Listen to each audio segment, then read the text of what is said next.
Welcome to a chat about nutrition.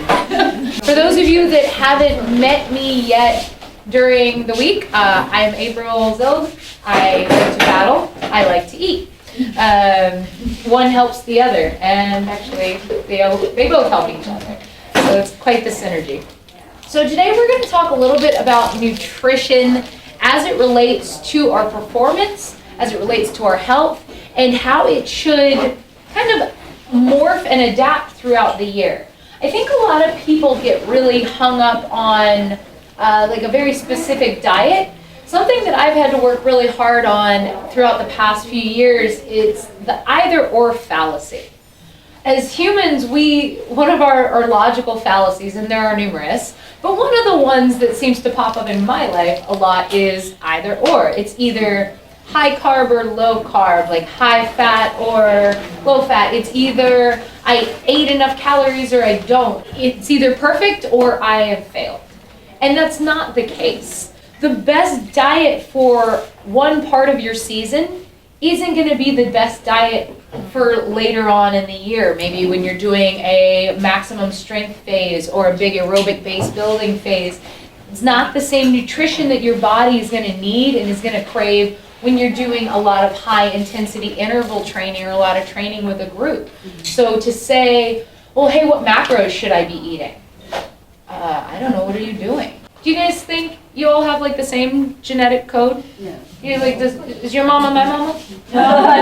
No. We all have different body shapes. We all have different body styles. All of our genes are different. We are all expressed different ways. Those of you that paddled with me already this week, you've heard my spiel. We've got endomorphs, we've got ectomorphs, we've got mesomorphs. That's kind of like the three generic body types. Ectomorphs are those just super tall, super lean. Ectomorphs are like those marathon runners. They're people that they can go for hours and hours and they never run out of energy, but it doesn't take them a lot of power to do what they're doing. They're not power athletes. They can't lift a lot. They can't sprint to save their lives, but they're going to go for like a 5-day paddle and off they are. And then there's your endomorphs. Those are kind of like, you got stockier bones, you're denser, you tend to put on weight a little bit more easily, whether it be muscle or fat. But you can lift a weight, man. You can lift something heavy like it is no tomorrow. But now you can lift it a few times, but you can't lift that same weight over and over all day. Those are two very, very vast extremes, and most of us fall somewhere in the middle, like a mesomorph, kind of this, like a blend. We could be one on the top and one on the bottom, like an endomorph on the bottom, ectomorph on top. That's the pear shape. You got apple-shaped humans. You know, you see these in like Vogue magazine, right? Are you an apple or a pear? But most of us are some blend of the two. And in being this blended person, genetically, that's just your genetics, right? Then we have, how have you trained in the past? You might have been born an ectomorph, but like little Timmy was picked on in school for being like thin or small. Maybe he like went to the gym and trained like a beast, and now he's like big Timmy. You know, like, so he might present as an endomorph now because he trained so hard. So no matter what you're born as, know that you can train to your weakness. And why does this matter with nutrition? Because slow twitch oxidative fibers and those ectomorphs, those long, lean kind of body types, they can eat a lot more carbohydrate without storing fat. They actually tend to struggle to put on weight, to put on muscle, right? Those are those people, they say, you know, it's, oh, I hate them. They can eat whatever they want. They never gain any weight. I mean, be careful what you wish for. Those people actually, in terms of maximum power, they're at a disadvantage in, say, like paddling for a power sport, right? So they're going to have to train a lot in the gym, and they're going to have to eat almost like an uncomfortable amount to build muscle. And having been in the position where I've had to eat too much, like through a build phase, if you're eating like 3,500 calories a day and like you're tired of looking at food, you're like, that's horrible. Like I don't wish that on anyone. Whereas endomorphs, so you tend to put on, like I said, muscle or fat more easily, and so you could be training alongside someone, and you might try a higher carbohydrate diet to get through an aerobic base phase, but like you're gonna fill out, and you might start having some like, body image issues. You're like, gee, why is it, such and such, my competition or my teammate, we're eating the same diet. Our team nutritionist or our friend like gave us the same thing. We're eating the same exact thing. Why are they, like, they're getting faster and they're staying lean, and I mean, I'm getting stronger, but God, I don't like it when I look in the mirror. Like, what is this? It just is. It's genetics. We are all genetically different. And when we want to optimize performance, we do have to kind of step back and take our body type into consideration with a grain of salt, right? Easier again for ectomorphs than meso and endomorphs. But when we start to train, who here has been New Year's? It's time to like start a new training season or a New Year's habit, and you're ready, like you get so motivated, like you just spent all Christmas eating all the food, like all the holiday cookies, right? You're in an energy surplus. You have lots of motivation because your body wants to burn everything that you just put on through the holidays. Whose resolution has been to move more? If your goal in the past has ever been to lose weight, exercise more, workout of that style, then the cortisol kind of stays. And cortisol starts like messing with insulin and messing with hormones, and it's a cascading effect. We don't want that in our system. Insulin and the spike that the insulin spike that carbohydrates often give gets a bad rap. But insulin counteracts cortisol. So after your workout, when you eat that high glycemic carb that causes the insulin spike, that actually helps blunt the cortisol response. If you're feeling like at the end of those intervals, like each one, it was, instead of finishing the interval at the same pace you started, like some of my groups we did, if it's a workout where it's just like as hard as you can and it's gonna, like your heart rate's gonna skyrocket each time because you're working on lactate buffering, that's gonna release so much cortisol. The quicker you can get it into your system, the better. And it's even a little bit better if you're having intra-workout carbohydrate. So like if you have like a little Camelback or something like that to replenish glycogen during the workout. So as we're increasing our intensity throughout the season, we're releasing more cortisol. It's more important that time of year to time that carbohydrate intake before and after your workout when the muscles are primed. It's also that our hormones stay normal. Earlier in the year, we still like eating pre and post workout. I'm going to say this now for the whole annual training, your pre-workout meal and your post-workout meal are not breakfast, they are not lunch, they are not dinner. They are not your mid-morning snack, they are not your afternoon snack, they are not your dessert. They are their own stinking meals. So, yeah, so it's not, oh, I'm gonna eat breakfast and that's my pre-workout. No, you eat your dang breakfast and then you have your pre-workout. It's second breakfast. I know.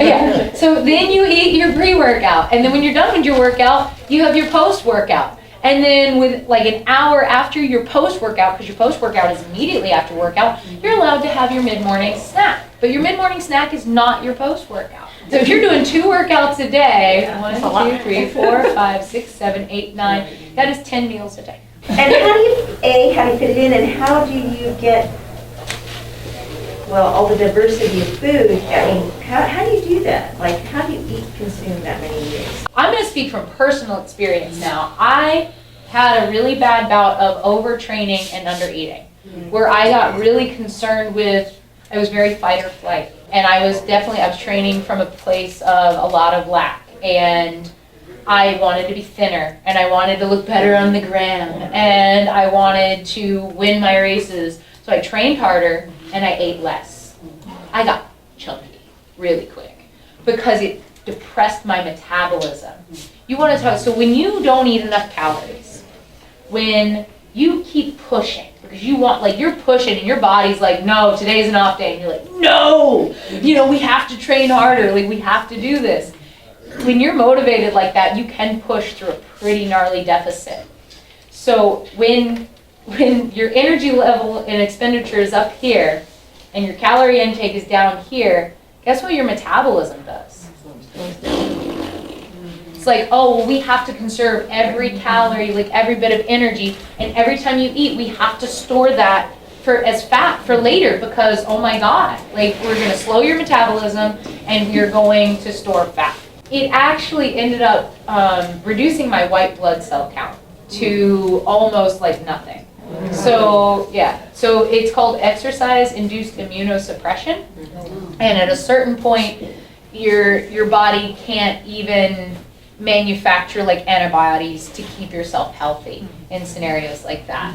And when your metabolism's that depressed, you start feeling things like anxiety. And after anxiety, if you don't respond to that anxiety, if you don't go, hey, something's wrong, let me fix it, and you just keep on the path that you're on, doing what you're doing, anxiety becomes depression. So if you feel a little bit of anxiety at any point in your life, take a step back and check that calorie intake to your calorie expenditure.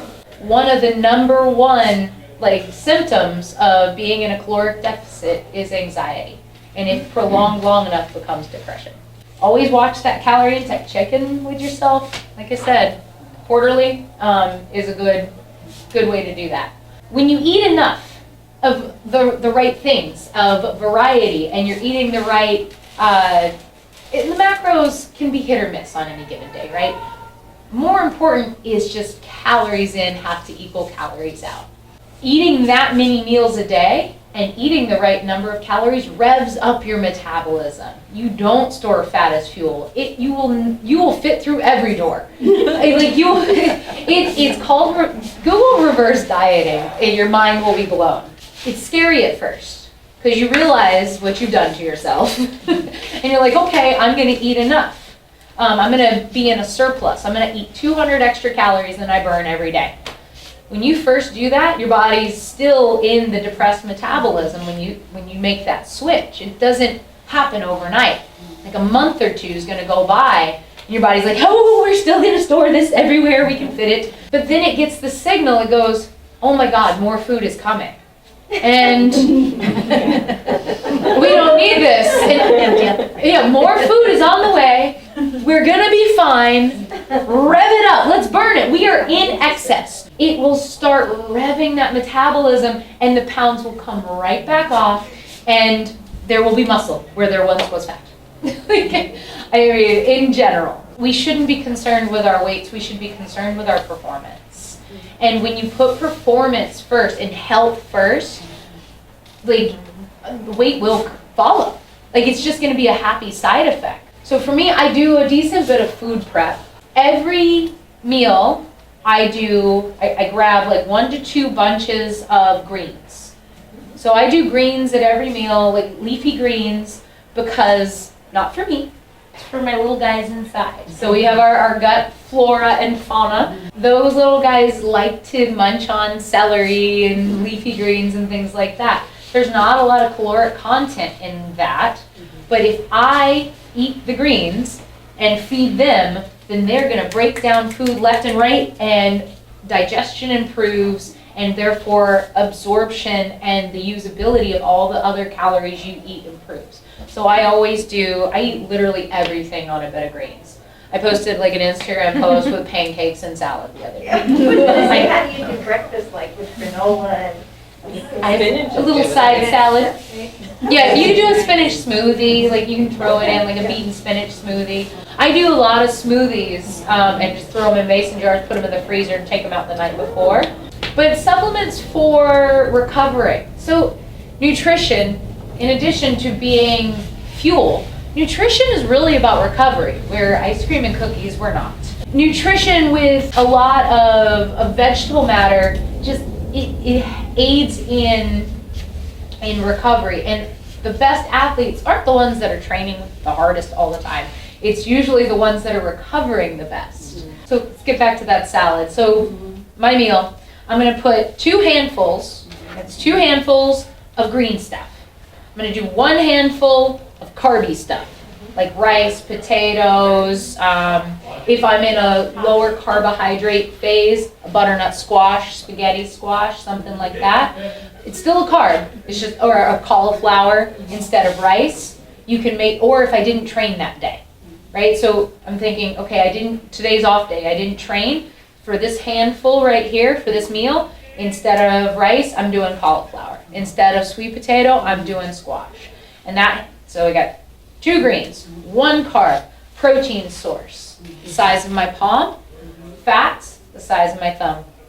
That's it. If you do that at every meal and you eat enough to feel satiated, like you're full, and like you have energy the next day and the next day, there's nothing you need to count. There's nothing you need to do. Like, that's a meal. Add some fruits. Sometimes, so like if this would be like probably like a cup and a half of rice, if you like visualize that. So I might do a half a cup of rice and a quarter cup of strawberries and a quarter cup of some other carbohydrate. So like I mix my carb sources for micronutrient reasons. So you said like how do you get enough nutrition and diversity? I don't eat chicken, rice, green. I get a big bowl and maybe this hand is spinach and this hand is arugula. And here's my big handful of carbs, but I'm gonna divide that out and it's gonna be rice, chickpeas, and blueberries. And then for my fat, like I'm gonna sprinkle some goat cheese, or maybe I'll do a little nugget of goat cheese and a couple of walnuts. So I'll mix my fat sources, I'll mix my carbohydrate sources, I'll mix my protein sources even. But in general, just the hands, like, because if you're smaller and you have smaller hands, your portions will be slightly smaller, and if you're larger, you have larger hands and you will get larger portions. And that keeps our macros and our calorie intake pretty generally on point. Yeah, when I'm on the road and I can't find food, I just go buy green stuff, like colorful stuff, and one like a carb and a protein, and just. So pre-workout, I usually do like a banana, and then post-workout, I like my protein shake. It's just I like the chocolate. I know I don't need the protein, but I usually do something carby, like an RX bar if I'm training, or if I didn't eat my banana before, I'll eat my banana after. Before workouts, I like apple peanut butter. That's one of like my staples that I go to a lot. Sometimes instead of apple peanut butter, I'm like, okay, carb and fat. I'll do orange and dark chocolate. Everybody's like, and that's good. Dark chocolate right after your workout is also very, very good for you. What else? So supplements before and after. Supplements can throw off your entire system. The wrong vitamins, the wrong BCAAs, and the wrong ratios can take all of your hard work and just like kick it out the door. Personally, I use Inside Tracker. It's like an athletic blood testing service. So I go once a year and I get my blood drawn, and they do like the panel, and they tell me what I need and what I like, so I don't waste money on supplements that I don't need. Like, I don't need an iron supplement if I have enough iron. I don't need a magnesium supplement if I'm flush with magnesium. So I do the Inside Tracker tests. That's how I found out that I didn't have any white blood cells left, which was good, right? Because my doctor didn't care. Smarty pants, that guy. I didn't have magnesium. Like, I didn't have enough magnesium. I had too much B12. Oh my God, like every supplement I had B12 in it.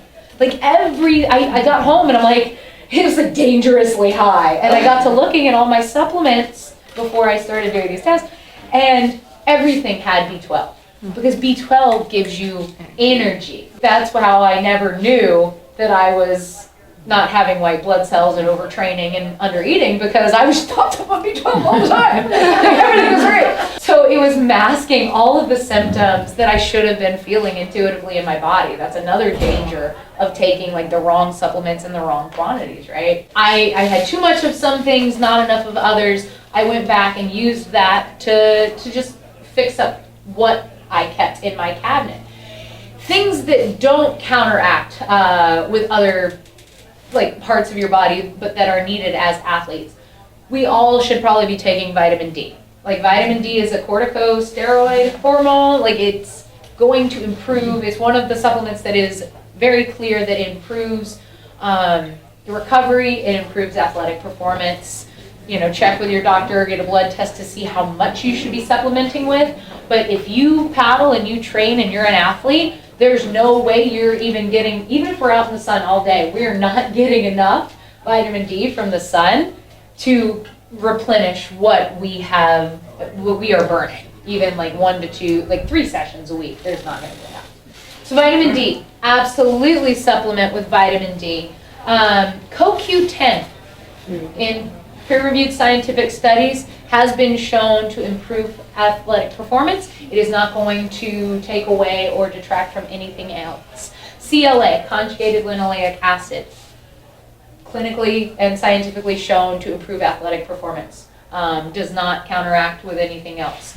Beta-alanine, scientifically shown to improve your athletic performance, does not counteract with anything else. Take it in the right ratios as dictated by the back of whatever bottle you find. So those are some definite go-to supplements. Eat healthy, okay? People want to do those things. New Year's comes around and we do it all. But who cuts their calories when they decide to eat healthy? I've seen some people that don't do it. You just change what you're eating. Healthier. How many, is the caloric intake the same? Is it different? Do you know? We just don't know. You just don't know. But that's a good answer. That's what I'm looking for. So what I see a lot of people do is they do ramp up energy expenditure. And whether they think they're changing their diet or not, it tends to be less calorically dense. And as you're taking less calories in and you're expending more calories, especially in those first few weeks, again, coming off a large surplus from the holiday season, you start to kind of lose motivation and you kind of like the wheels start to fall off and you're like, oh, I don't really want to work this hard, or like I'm tired. And when motivation wanes, for anybody in this room, that's a sign. That's a sign that you are in a caloric deficit. We need energy in, energy out. Energy in needs to equal energy out for an athlete, whether you're training 3 times a week or 2 times a day. It doesn't matter. We need to match our expenditure to our intake to maintain a steady weight. And weight is not important, but just to maintain steady motivation levels, maintain steady hormones, maintain everything about just homeostasis. If you wake up on any given day and you don't feel like training, you're here at the Puakea Women's Camp. You were crazy enough to sign up to go away for a week and paddle for an entire week. Sign up. Raise your hand if you're signed up for the Wild Buffalo Relay. Yeah, that's motivation, right? You're a self-motivated human. If you wake up and you don't feel like training, then that is your nervous system. That is your neurological system telling you something's wrong. Something is off. It means I might not have eaten enough yesterday or the day before. Or maybe it means that you overtrained. Again, so you didn't eat enough for your training load. So who here knows what their aerobic threshold is? Raise your hand if you do. What if you don't know what aerobic means? Then I am here. Aerobic means with oxygen. So when we are training, so let's go back to the New Year's. New Year's has come. We're setting new goals. We're deciding to eat healthy, tackle all of our fitness paddling. That time of year, we should be training our aerobic metabolisms. Our base season, the first thing we do after our off season is going to be to build a big aerobic base. Aerobic means with oxygen, and when you're burning, when you are generating energy via aerobic metabolism, you are utilizing fat as your primary fuel source, not carbohydrate. However, fat burns in the carbohydrate flame, so you need enough carbohydrates to burn fat as fuel. Minus that big, I'm not going to go into ketosis and what is the ketone bodies and how you can trick the body into like being so carb deprived that it starts, you know, like, yeah, doing that. Because I think that is a nifty, cool adaptation. Like, go body, we are cool and we can like survive some crazy stuff. But I think that like the stress load on the body for that is not, it can be used. There's a time and place for it, again, throughout the year as a tool, but it is not a good long-term health and longevity strategy. Our aerobic base season early in our training, we're ramping up our training, we're ramping up healthy eating. We want to aim somewhere for our heart rate when we're training to be at around 180 minus your age. For most people, that is off the couch, off your off season. It's pretty accurate actually. That is close to your aerobic threshold. So you're going to do lots and lots of miles burning fat as fuel, and you don't need as many carbohydrates overall in that time of year. You're going to be doing heavy lifting in the gym that time of year. So those of you that had me out on the water, we talked a little bit about maximal neural recruitment. Going to the gym and lifting heavy isn't about making muscles and getting strong. It's actually about teaching your brain how to talk to your body.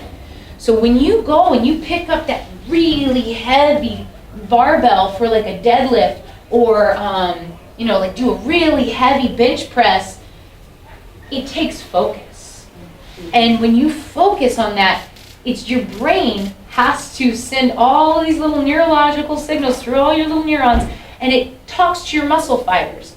And so if you pick up the 5-pound weight at the gym and wave it all around, it takes like a couple of muscle fibers. It's very low activation. But if you put that 5-pound weight down and you pick up that 50-pound weight, all of a sudden you need more muscle fibers to pick it up. The more fibers your brain knows how to activate, the more you can activate on the water. Or if you can lift more heavier than you can stroke your paddle, then you're actually, for your max, it behooves you to use a lesser percentage of your max neural recruitment. So in that base season, we're building up long, low intensity miles on the water, and we are lifting kind of heavy, low set, low reps. That time of year, we don't need a whole ton of carbohydrates in our diet, nutritionally. So people, like, I kind of personally aim for like a really balanced, like 30-30-30-ish around that time of year. Because high protein is good for building muscles, like balanced fat's good for my brain. I'm listening to a lot of audiobooks on tape while I'm doing my long, slow distance because it's very boring at that heart rate. So those of you who did, I saw you doing the math, 180 minus your age, you're like, oh God, that's slow. Yeah, exactly. Yeah, but that's where the magic happens. When you're training at that rate, that 180 minus your age rate, you're able to slow down. It doesn't mean go slow. You want to plant that blade, everything that you've been taught this whole week, you want to plant that blade in the water and you want to pull. You want to push down as hard as you can, and you want to twist, and you want to pull that as hard as you can and maintain that pressure. Same pressure you find at the catch. You want to grab it and push it all the way through, never letting up. It doesn't feel easy, but it's not going to raise your heart rate either. So it's heavy, it's maximum easy. As hard as you can go. You want to maximize boat speed while keeping the heart rate down. You want to breathe through your nose and not breathe through the mouth. If you start feeling like you need to breathe through your mouth, you see that heart rate jump, you're going too hard. Back off, you like lower the stroke rate, whatever you have to do. Like I said, the meals that you eat right around your workout, those calories, those don't even happen. Don't even worry about them. Like those are gonna go straight into fueling that workout. So that's why they don't count as morning snack. I track them, when I do my quarterly check-ins for my nutrition, just to, again, like be honest with myself and know what I'm eating and make sure I'm eating enough. But yeah, timing the carbohydrate intake around the workout, super key, and eating that frequently helps rev up the metabolism, and that way, because the body goes, oh, there's more food on the way, there's more food on the way, oh, it won't store as much as fat. Base season, building strength, building muscle, building new neurons, building new capillaries.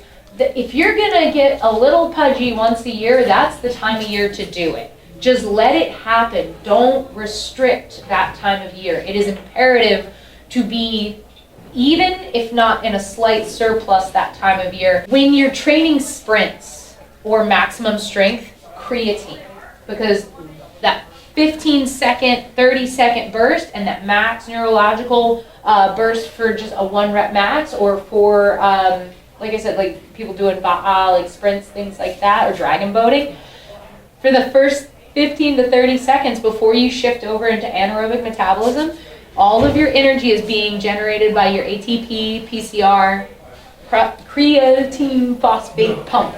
And that you can supplement with creatine to make sure you have enough creatine to improve your sprint performance. And that is not going to really counteract with anything else. Creatine can cause a little bit of water retention and a little bit of weight gain, but if you want to go fast, it's okay. Zinc is important at night, helps sleep. When we are all worried about our immune systems and there are colds and viruses and diseases afoot out in the world, zinc can really bolster your immune system, but it is limited by your copper intake. Copper can also help with, again, like zinc, magnesium, and other balanced things that you're going to need, but double check your blood levels. I don't think a lot of people test for copper, but a lot of athletes don't take enough of, like, don't have it.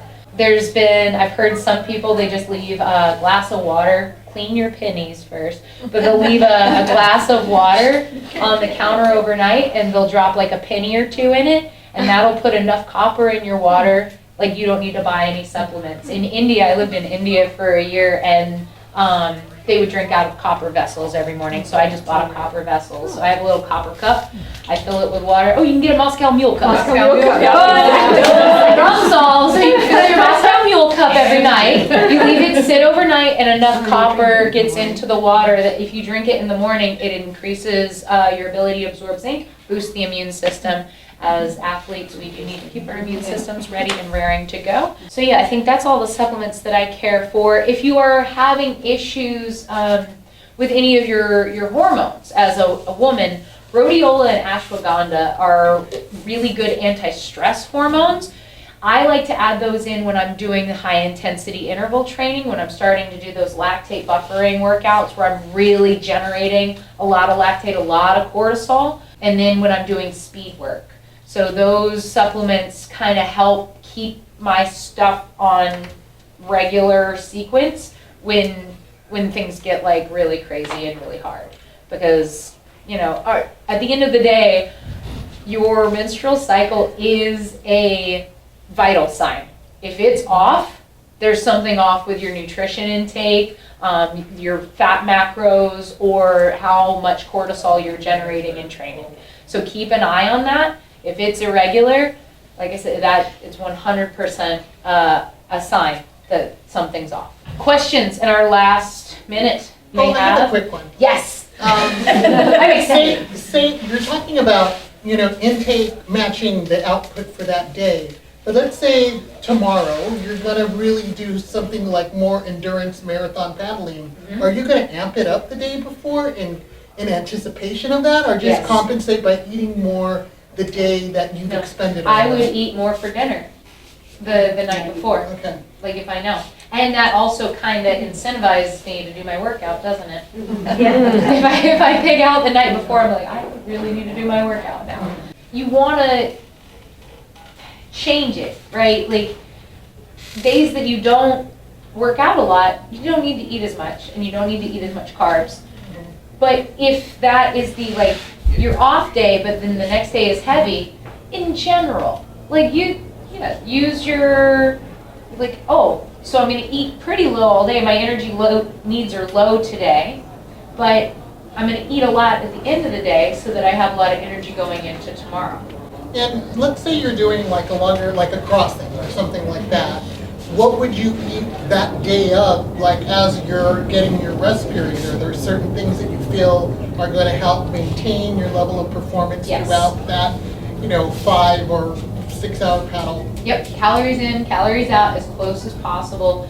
At a certain point, I get to a point where like somewhere around 4,000 calories I can't eat anymore. Like I can't. I like to do a nice blend of fast and slow burning carbohydrates.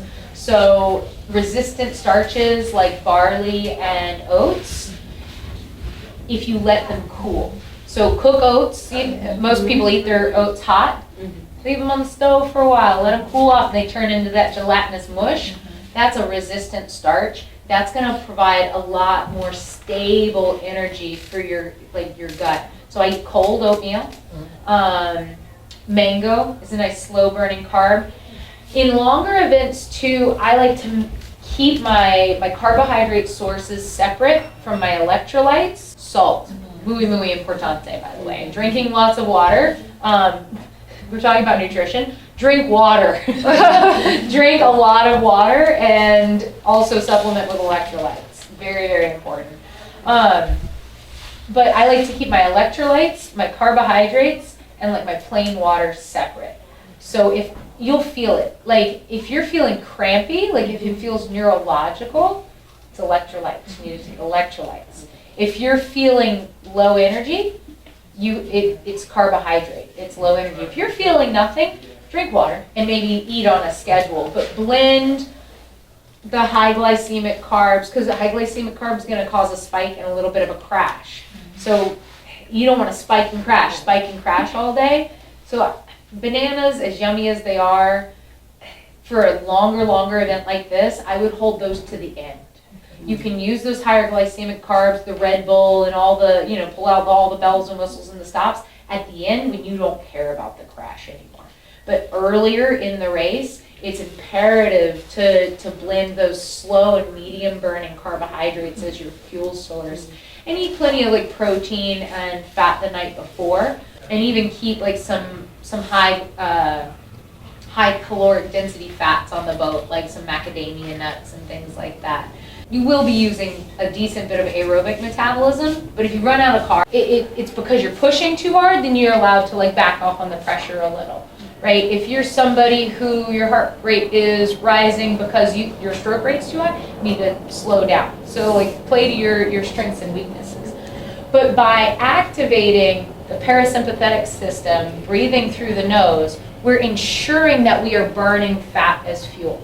If you come above that aerobic threshold, above that 180 minus your age kind of zone, then you're dipping in to starting burning glycogen, right? So you're going to start burning carbohydrates and glycogen as fuel. The byproducts of that are more cortisol, the stress hormone. So it's really great for our health and our longevity to train at that base aerobic zone. Again, if you do it right, it's not easy. It should feel hard. It's going to be mentally difficult to maintain that focus and that pressure on each stroke. But as long as we keep our heart rate in the right zone, we can be sure that we're utilizing fat as fuel. And when we do that, everything's set up in the body just right. Parasympathetic system, nervous system is activated. That's our rest and digest system. If you go out and every session is burning glycogen, is somewhat lactic, generating lactic acid and hydrogen ions, that's activating your sympathetic nervous system. That's your fight and flight system. You're either fighting to get up front or you're fleeing, you're flighting away from the person behind you. You're always training from a place of lack. Guess where all the calories from all the food that you're eating is going? It's going into fighting and flighting. You know where it's not going?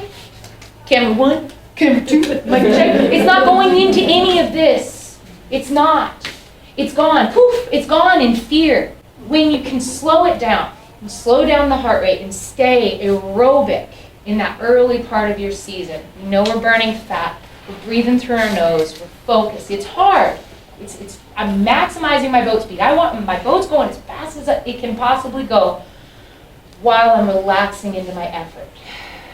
I start feeling a sensation like I want to breathe out of my mouth instead of my nose because I'm pushing so hard. You can release some CO2 out with a nice deep exhale. Nice deep inhale through the nose. Good and slow, out with the CO2. That drop in CO2 levels is going to bring you back. Bring that parasympathetic awareness back, bring that heart rate down, keep you focused, burning fat. Now, you're in rest and digest. Where can that energy go? All the food that you just ate at home, where's it going to go? It's going to start building new capillaries to fuel the muscles that you are using to paddle in that very moment. Because your body goes, oh, we're pushing hard. Okay, but we're chill. We're pushing hard, but everything's fine. I'm safe. So she wants to use these muscles. Well, we could do this a lot more efficiently and a lot more fast, and we can make this a lot harder if we build new blood vessels to get more fuel, more of this food, more fuel to those muscles. So you're going to build new capillaries. After that, you got more energy going to those muscles. They're firing more. Now you're going to have like more muscle activation. You're going to build new neurons. New body parts, guys. It doesn't matter how old you are. You can build new body parts. And these new neurons are going to go and they're going to activate your muscle fibers. And now you have new blood vessels and you have new neurons. And now those muscles are starting like, oh God, I got a lot of fuel coming my way and I'm being called on to do a lot of work. Well, now what? Oh, bingo, now that I have all this extra fuel, a couple months in, now I can build new mitochondria. High school biology, the powerhouse of the cell, the thing that generates more ATP. What is ATP making us do? Energy. Go! That's how we go forward with ATP. The more mitochondria we have, the more ATP we can generate, and the longer and the harder and the faster we can paddle. You want to be a faster paddler? Do your base work.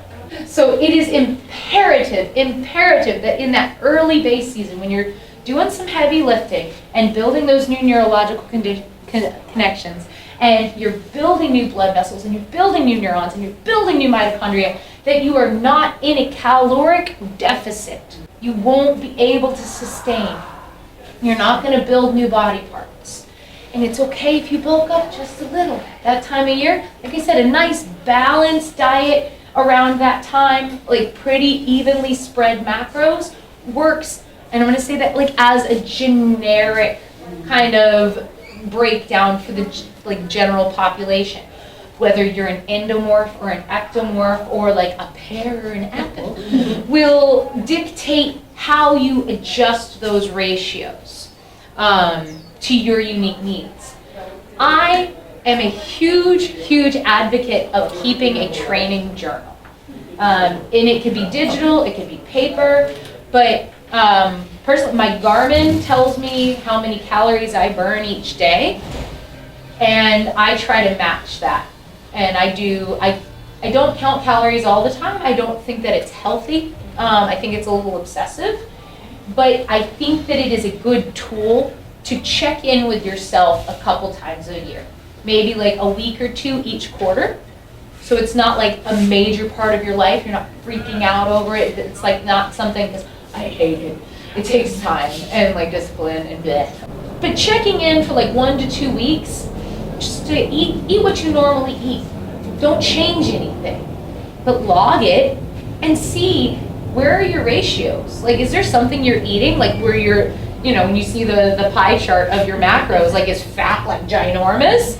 Because as women, fat gives us a lot of energy. It's really calorically dense, which can be helpful in our base season. But if we do that year round, so the people who are super keto and pro low carb, high fat, being on a high fat diet 24/7, 365 starts to interfere with our female hormones. It's not to say that if you wanted to drop a few pounds or lean out a certain time of year, that you couldn't utilize a high fat, low carbohydrate diet for a brief period to reach a goal and then leave it. but I would advise against it permanently, again, for hormonal reasons. So back to the aerobic base and the strength. We've got a pretty balanced macro, like a nutrition intake that time of year. So you can't just fuel on fat alone. So you have to have the carbs for the fat metabolism to work. So slow, medium burning carbs for the bulk of the race, and then when you know you got like an hour to 1 hours left to go all in. Like all the high glycemic, get it. All right. Thank you. Okay. When you're tracking your nutrition, do you use like an app or is there a I like specific- MyFitnessPal. Okay. MyFitnessPal syncs with my Garmin, and so I can see them on the same screen. Got it. So I love, and it's free. Okay. That's even better. All right, so yeah, like I said, I'm all around, so we can ask questions anytime if you think of something later. Thank I'm you. here. Thank you. All right.